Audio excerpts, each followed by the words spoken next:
Hello students, welcome to my video. आज के video में हम लोग क्लास 9th एनसीईआरटी बुक का चैप्टर आपका क्वाड्रिलेटरल्स का इंट्रोडक्शन करेंगे। इंट्रोडक्शन में क्वाड्रिलेटरल्स क्या होते हैं, उनकी एंगल्स ऑफ प्रॉपर्टीज क्या हैं और इस चैप्टर में कौन कौन से थ्योरम अप्लाई होंगे वो सारा कुछ हम लोग पढ़ेंगे। ठीक है। हाँ बच्चों, सबसे पहले तो क्वाड्रिलेटरल्स होता क्या है, व्हाट इज क्वाड्रिलेटरल्स। तो क्वाड्रिलेटरल्स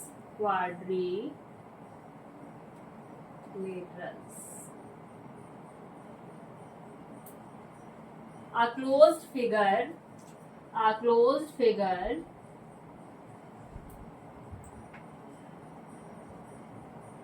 having four sides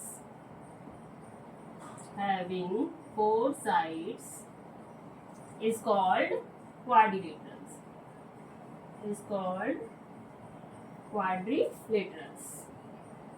ठीक है। अब जैसे ये शेप ले लो आप, एक ये, इसमें कितनी साइड्स हैं आपकी, 4 साइड्स हैं, तो ये क्या हो गया, क्वाड्रिलेटरल्स हो गया।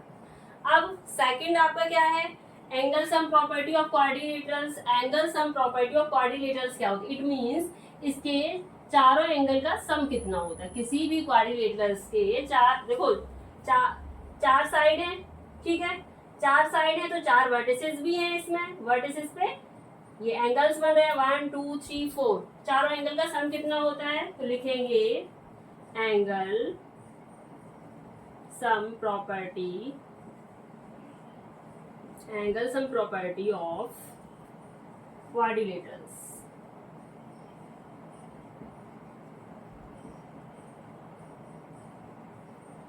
सम of all angles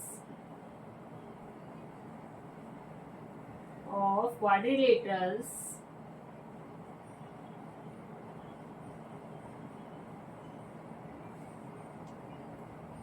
are 360 degree. कितना होता है बच्चों, सभी एंगल्स का सम इसमें 360 डिग्री होता है। ट्रायंगल में कितना होता था 180, क्वाड्रिलेटरल्स में 360 डिग्री होता है। अब आते हैं हम लोग टाइप्स ऑफ क्वाड्रिलेटरल्स क्या हैं। क्वाड्रिलेटरल्स कितने टाइप के होते हैं, देखो 4 साइड जिसमें भी होंगे वो क्वाड्रिलेटरल्स होंगे, लेकिन वो शेप पे डिपेंड करेगा ना कि ये कौन सा वाला क्वाड्रिलेटरल्स है। तो टाइप्स ऑफ क्वाड्रिलेटरल्स,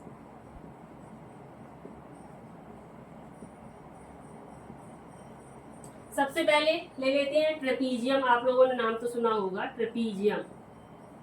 ट्रेपीजियम क्या होता है, a quadrilateral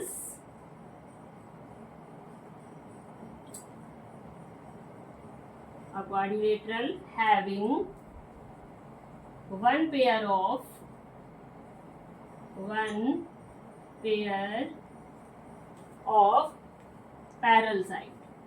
parallel side।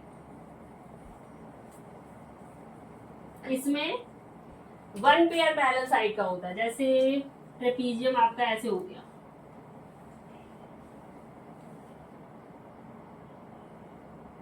इसको हम क्या बोलेंगे, ये हमारा ट्रेपीजियम हो गया, A B C D। अब देखो इसमें AD और BC साइड क्या है, पैरेलल है, तो 1 पेयर हो गया ना पैरेलल साइड का। और ये जो साइड है आपकी AB एंड CD, ये साइड कहलाएंगी नॉन पैरेलल साइड। इन्हें क्या बोलेंगे, नॉन पैरेलल साइड। तो इस तरीके का हमारी शेप है, तो उसे हम बोलते हैं ट्रेपीजियम।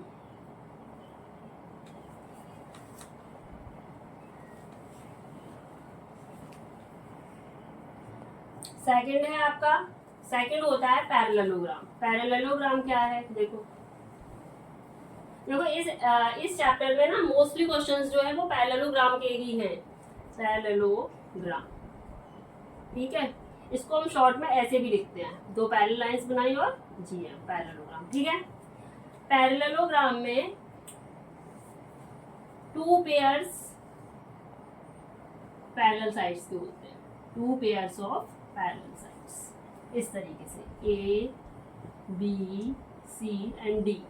तो इसमें 2 पेयर क्या हो गए आपके, AD पैरेलल टू BC है, ठीक है, and AB is also parallel to CD। AB CD के ही पैरेलल है, तो 2 पेयर्स हो गए ना, तो लिखेंगे 2 pairs of parallel sides. Parallel sides. ठीक है। थर्ड आपका रेक्टेंगल ले लो। रेक्टेंगल कैसा होता है? रेक्टेंगल्स में क्या होता है? ऑपोजिट साइड्स जो होती हैं वो इक्वल होती हैं एंड पैरेलल भी होती हैं। जैसे ले लो A B C D. Rectangle को भी हम पैरेललोग्राम बोल सकते हैं, क्योंकि पैरेललोग्राम के लिए क्या चाहिए होता है हमें? 2 पेयर्स ऑफ पैरेलल साइड्स। इसमें भी पैरेलल होती हैं, A D parallel to B C and A B parallel to C D हो जाएगा। ठीक है। बट इसमें डिफरेंस ये है कि इसका जो ईच एंगल होता है रेक्टेंगल का वो 90 डिग्री बनाता है, यहाँ पे 90 डिग्री नहीं बनता। तो ये जो है ये 90 डिग्री फॉर्म करता है रेक्टेंगल। ठीक है। तो हम रेक्टेंगल को पैरेललोग्राम बोल सकते हैं, बट पैरेललोग्राम को रेक्टेंगल नहीं बोल सकते हैं। ये आपका हो गया 90 डिग्री।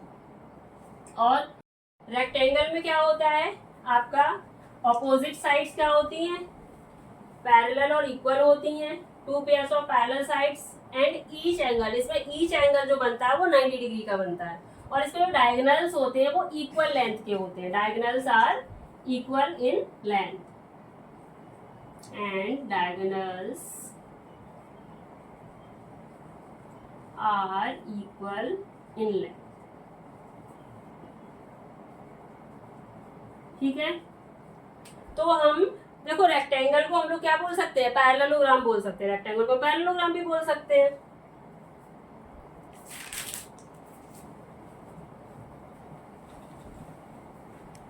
ये आपकी रोम्बस। देखो रोम्बस में क्या होता है?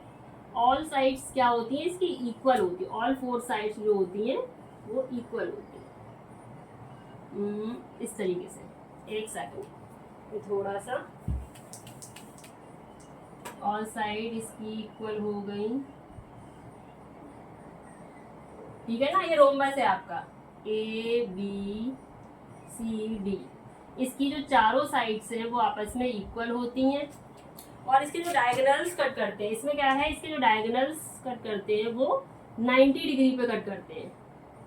90 डिग्री। इसके डायगोनल्स 90 डिग्री पे होते हैं। ये कॉर्नर एंगल 90 डिग्री होता है। ठीक है। ये हमारा rhombus. Rhombus all sides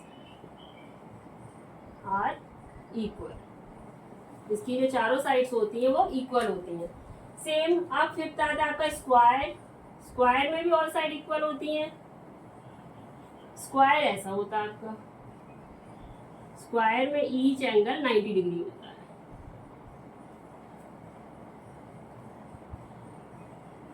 A B C D. Each angle इसका 90 डिग्री होगा स्क्वायर में। ऑल साइड इसकी भी इक्वल होती हैं। All sides are equal. इसका डायगोनल 90 डिग्री पे कट करता है। यहाँ पे लिख दो, जो डायगोनल होगा ना, डायगोनल बाइसेक्ट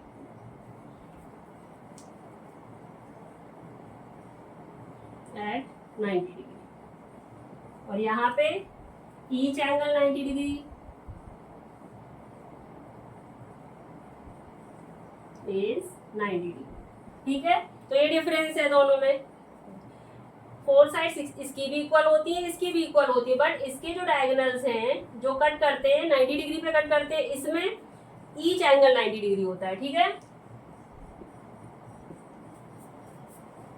अब एक शेप आपने सुनी होगी काइट। काइट में क्या होता है? काइट इस तरीके से शेप तो आप लोग जानते होंगे। काइट की ऐसे होती है ना, इस तरीके से कुछ। ठीक है। काइट में क्या होता है एक्चुअल में? काइट में जो एडजेसेंट साइड होती है ए बी सी डी, इसमें जो एडजेसेंट साइड होती है वो इक्वल होती है एक दूसरे के। ये साइड इसके इक्वल है और ये वाली साइड इसके इक्वल है। इस तरीके से काइट होती है। और इसके जो डायगोनल्स कट करते हैं वो 90 डिग्री पे कट करते हैं। जैसे ये है आपका ए सी एंड बी डी। तो ये एक दूसरे को 90 डिग्री पे कट करेंगे। ठीक है, ए बी ए डी के इक्वल है, बी सी सी डी के इक्वल है। लिखेंगे काइट में क्या होता है, एडजेसेंट साइड्स आर इक्वल। अच्छा बच्चों, एक चीज जानते हो आप लोग, एडजेसेंट साइड क्या होती है? एडजेसेंट मीन्स वो कोई भी दो साइड्स जिनके एंड पॉइंट कॉमन होते हैं वो एडजेसेंट साइड होती है, यानी बराबर वाली साइड। जैसे ये है ए डी का एंड पॉइंट ये हो गया, ठीक है, ए बी का एंड पॉइंट ये हो गया, तो दोनों कॉमन हुए हैं ना, इसमें एंड पॉइंट दोनों का कॉमन ए है, तो इन दोनों साइड को ए डी और ए बी को हम क्या बोलेंगे? Adjacent side. ऐसे ही इसमें ले लो, ए बी का एंड पॉइंट बी हो गया, बी सी का एंड पॉइंट बी हो गया, तो इसमें ए बी और बी सी एडजेसेंट हो गए। ऐसे ही इसमें बी सी और सी डी एडजेसेंट हो गए। एडजेसेंट मीन्स जिनकी साइड्स का एंड पॉइंट कॉमन हो, ठीक है। और अपोजिट साइड्स क्या होती हैं? अपोजिट साइड्स वो साइड्स होती हैं, आमने सामने वाली साइड को अपोजिट साइड बोलते हैं। जैसे एडी के अपोजिट साइड बीसी है, एबी के अपोजिट में साइड सीडी है।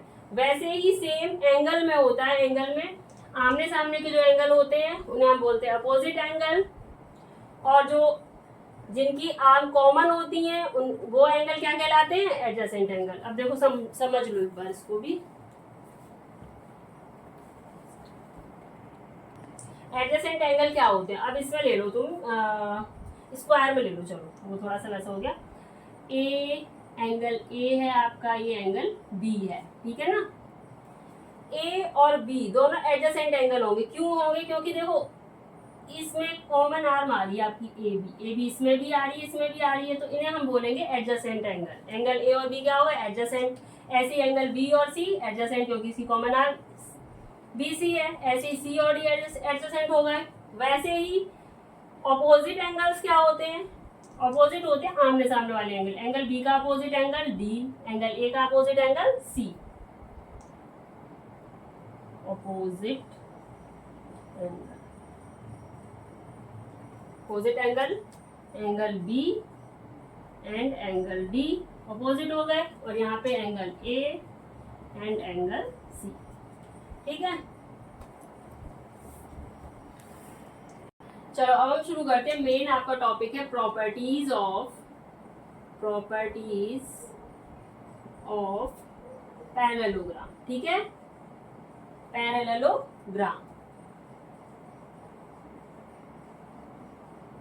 पैरेललोग्राम में क्या क्या प्रॉपर्टीज अप्लाई होती हैं? थ्योरम ले लो, थ्योरम 1 से स्टार्ट करते हैं। आपकी बुक में थ्योरम 8.1 होगा, मैं यहाँ पे 1 डाल दे रही हूँ, ठीक है। थ्योरम 1, डायगोनल्स ऑफ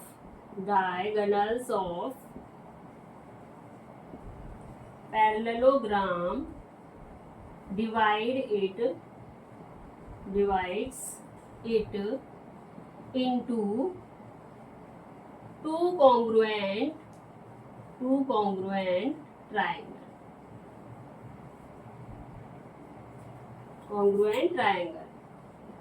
अगर आपको कोई भी पैरेललोग्राम दिया गया है और उसको डायग्राम से मिलाया गया, जैसे ये आपका पैरेललोग्राम है, देखो ये, ठीक है ना, ए बी सी डी। अब इसका डायगोनल्स मैंने बी डी मिला दिया, देखो बी को बी से मिला दिया, तो आपके दो ट्रायंगल बन रहे हैं ना, A B D and triangle B C D. ये दोनों ट्रायंगल एक दूसरे के क्या होंगे? कॉन्ग्रुएंट होंगे। तो यही प्रॉपर्टी है। फर्स्ट थ्योरम है diagonals of parallelogram divides it into two congruent triangle. देखो डायगोनल जरूरी नहीं बी डी हो सकता है डायगोनल ए सी हो। अगर आपको डायगोनल ये है, ये डायगोनल है, इसको हटा दो, ठीक है, तो आपके ये दो ट्रायंगल बन जाएंगे, triangle A B C and triangle A C D. ये दो ट्रायंगल कॉन्ग्रुएंट हो जाएंगे, ठीक है। सेकंड थ्योरम है आपका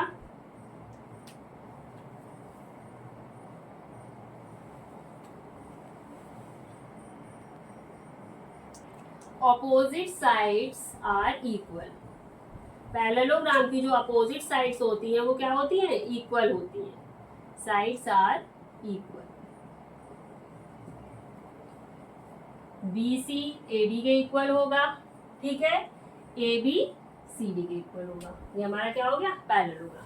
पैरेललोग्राम में जो अपोजिट साइड्स होती हैं वो एक दूसरे के इक्वल होती हैं, ठीक है ना। थर्ड इसका जो थ्योरम है वो इसका कन्वर्स है। कन्वर्स मीन्स कैसे, अगर कोई भी आपको क्वाड्रिलेटरल दिया गया है, अगर आपको कोई क्वाड्रिलेटरल दिया और उसकी अपोजिट साइड्स इक्वल दी गई है तो वो क्या हो जाएगा, पैरेललोग्राम हो जाएगा। तो लिखेंगे if each pair of opposite sides in a quadrilateral। देखो आपको पहले नहीं बताया गया है कि वो पैरेललोग्राम में कोई क्वाड्रिलेटरल दे दिया और उसकी अपोजिट साइड्स उन्होंने इक्वल दे दी, तो हम लोग क्या निकालेंगे, तो वो क्या हो जाएगा, वो पैरेललोग्राम हो जाएगा। Opposite sides in quadrilaterals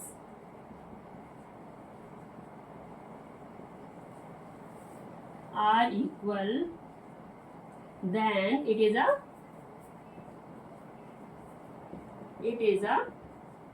parallelogram. ठीक है ना, मैंने शॉर्ट में लिख दिया parallelogram.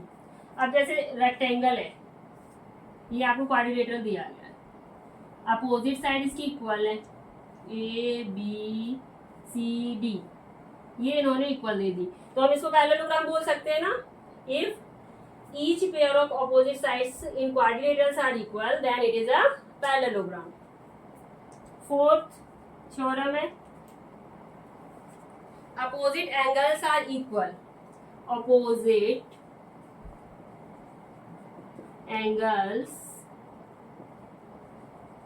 are equal in parallelogram। देखो किसी भी पैरेललोग्राम में अपोजिट एंगल्स जो होते हैं वो क्या होते हैं, एक दूसरे के इक्वल होते हैं। अभी मैंने बताया था अपोजिट एंगल्स क्या होते हैं, आमने सामने वाले जो एंगल्स होती हैं जिनमें कोई भी आर्म कॉमन ना हो। अब देखो एंगल आपका बी है, ये एंगल है आपका बी और ये है एंगल डी। बी की आर्म है A B and B C और डी की आर्म है A D and C D, तो कोई भी आर्म कॉमन नहीं है। और आमने सबसे मेन पहचान होती है, आमने सामने वाले जो एंगल होते हैं वो एक दूसरे के अपोजिट होते हैं। तो angle B equal to angle D के हो जाएगा and angle A equal to angle C. Opposite angles are equal, angle A equal to angle C and angle B equal to angle D. ठीक है, fifth property है आपकी, उसी का converse है, प्रॉपर्टी नंबर 4 का कन्वर्स है। If in a quadrilateral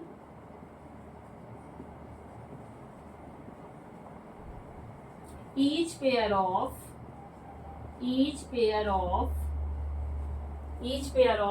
opposite angles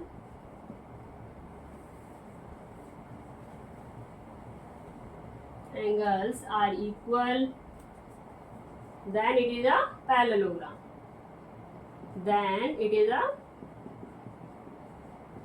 parallelogram। अब आपको उन्होंने कोई क्वाड्रिलेटरल दिया है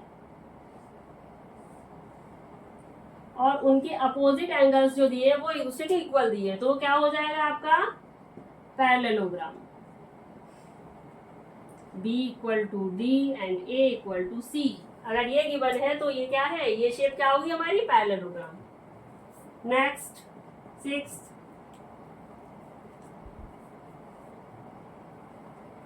diagonals of parallelogram bisect each other.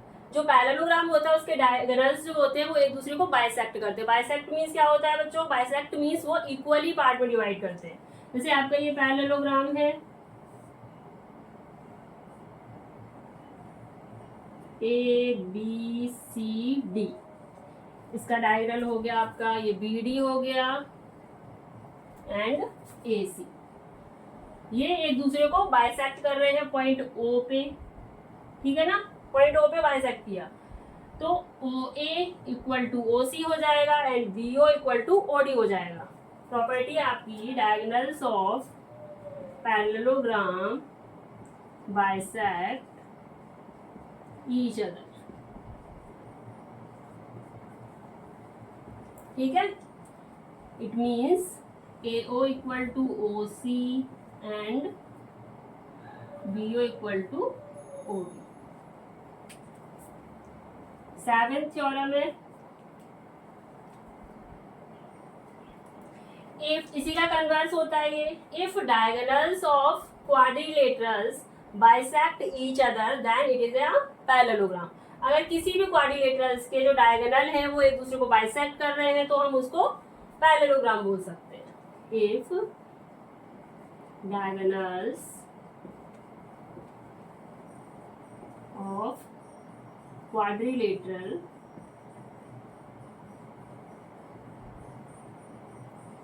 bisect each other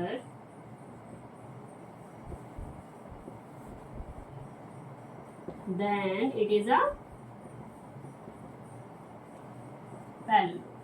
ठीक है, अगर आपको कोई क्वाड्रिलेटरल दिया गया है और उसके डायगोनल्स एक दूसरे को बाइसेक्ट कर रहे हैं तो हम उसको पैरेललोग्राम बोल सकते हैं। एट थ्योरम, अक्षता, नेक्स्ट थ्योरम है आपका a quadrilateral is a parallelogram if it's one pair of opposite side is equal।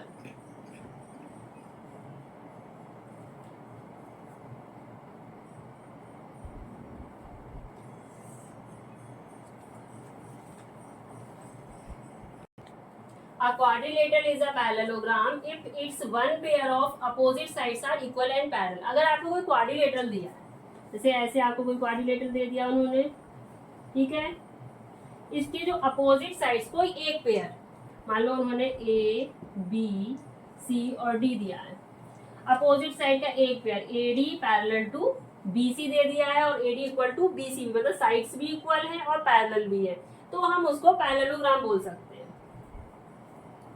Then it is called a quadrilateral is a parallelogram if its one pair of opposite sides are equal and parallel। तो हम ABCD को क्या बोल सकते हैं? Parallelogram. ABCD is a parallel। ठीक है,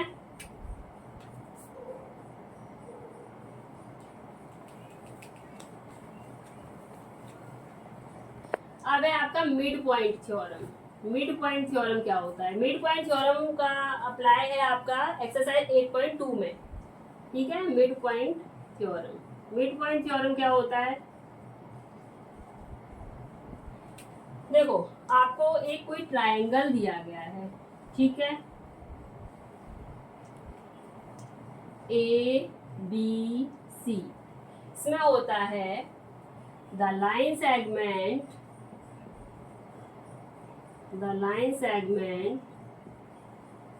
ninth theorem, ठीक है, the line segment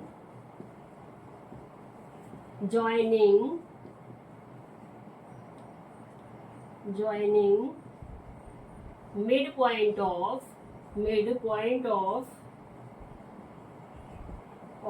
two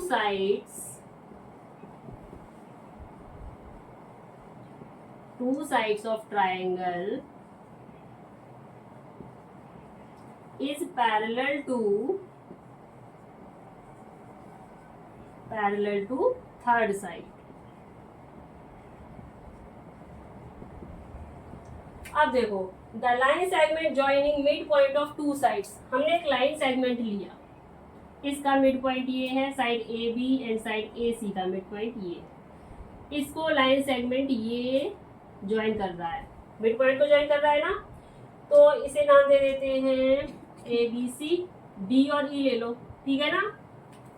the line segment joining mid point of two sides, दोनों साइड के मिड पॉइंट से ज्वाइन कर रहा है डी ई, तो ये जो थर्ड साइड है, अब आपकी थर्ड देखो, दो साइड तो यूज हो गई, A B and A C use हो गई, थर्ड साइड क्या रहेगी आपकी? बी सी।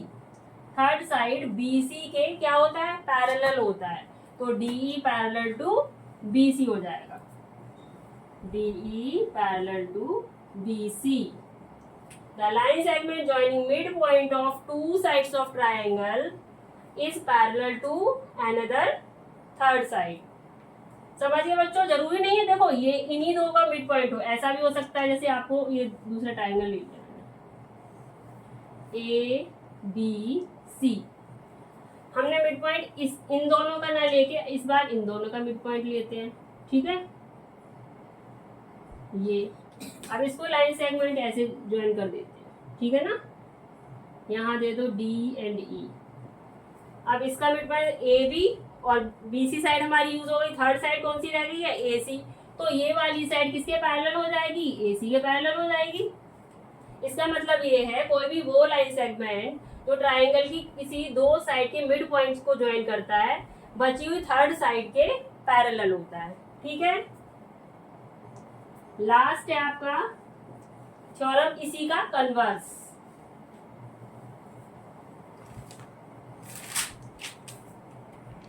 तो आपका लास्ट थ्योरम है वो इसी 9th थ्योरम का कन्वर्स है। The line drawn through the mid point of one side of a triangle parallel to another side and bisect third side.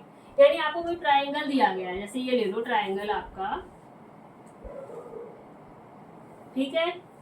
A line drawn through the mid point of one side, कोई भी side ले ली मैंने ABC, चलो हमने side ले ली BC। BC side के mid point से कोई भी लाइन है, मिड पॉइंट है ये, इस लाइन को जब हम ज्वाइन करेंगे, इसको हमने ज्वाइन करा ऐसे, ठीक है, इसको ज्वाइन कर दिया इससे,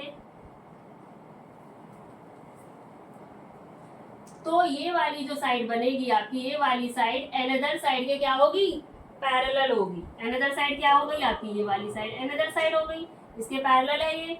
एंड बाइसेक्ट थर्ड साइड, देखो एक साइड आपकी ये यूज हो गई ना BC साइड के मिड पॉइंट से हमने लिया इसको, अनदर दूसरी साइड से इसको हमने मिलाया, और उसके जो साइड है अनदर साइड है वो क्या हो गई, पैरेलल हो गई। अब थर्ड साइड आपकी ये रह गई ना, तो थर्ड साइड को क्या करती है, बाइसेक्ट करती है, यानी इसको हम नाम दे देते हैं D एंड E। तो आपका BE इक्वल टू AE होगा, क्या होगा, BE equal to AE and DE parallel to AC। तो लिखेंगे DE parallel to AC and BE equal to AE। फिर से समझ लो इसको, the line drawn through the mid point of one side, किसी भी ट्राइंगल के वन साइड, कोई भी हमने एक साइड ले ली, वन साइड होगी हमारी, ठीक है, इसको हमने वन साइड मान लिया BC। इसके मिड पॉइंट से हमने कोई लाइन ड्रॉ करी, ड्रॉ करने के बाद में किसी साइड से हमने इसको मिला दिया, तो वो हो गई आपकी थर्ड साइड। और जो अनदर साइड है, अनदर साइड आपकी ये रह गई, तो अनदर साइड की क्या होती है, पैरेलल होती है, जिसमें हम ज्वाइन करते हैं उसकी क्या होती है, उसे बाइसेक्ट करती है। अब यहाँ पे हमने ये ले लिया, मान लो हमने ऐसे दिया होता ABC, हमने BC का मिड पॉइंट ना लेके किसका मिड पॉइंट ले लिया, AB का, ठीक है, AB का मिड पॉइंट लिया, तो वन साइड हमारी AB हो गई यहाँ पे। अब इसको हमने इससे ज्वाइन कर दिया, ठीक है, ये हो गई आपकी, ये हो गई आपकी अनदर साइड, अनदर साइड हो गई AC, तो AC के क्या हो गई, ये पैरेलल हो गई। और थर्ड साइड आपकी इसमें क्या होगी, थर्ड साइड BC हो गई, BC क्या हो जाएगी, BC को क्या करेगी, बाइसेक्ट करेगी, DE, ठीक है। कैसे भी ले सकते हैं, मेन पर्पज ये है इसका थ्योरम का कि कोई भी साइड, कोई line drawn through the mid point, अगर किसी भी ट्राइंगल के किसी हम एक साइड के मिड पॉइंट से कोई लाइन ज्वाइन करते हैं, तो जहां पे ज्वाइन होती है, जिस लाइन से वो ज्वाइन होती है उसको तो बाइसेक्ट कर देती है, और उसके जो अदर साइड बचती है, अनदर साइड बचती है, उसके पैरेलल होती है, ठीक है।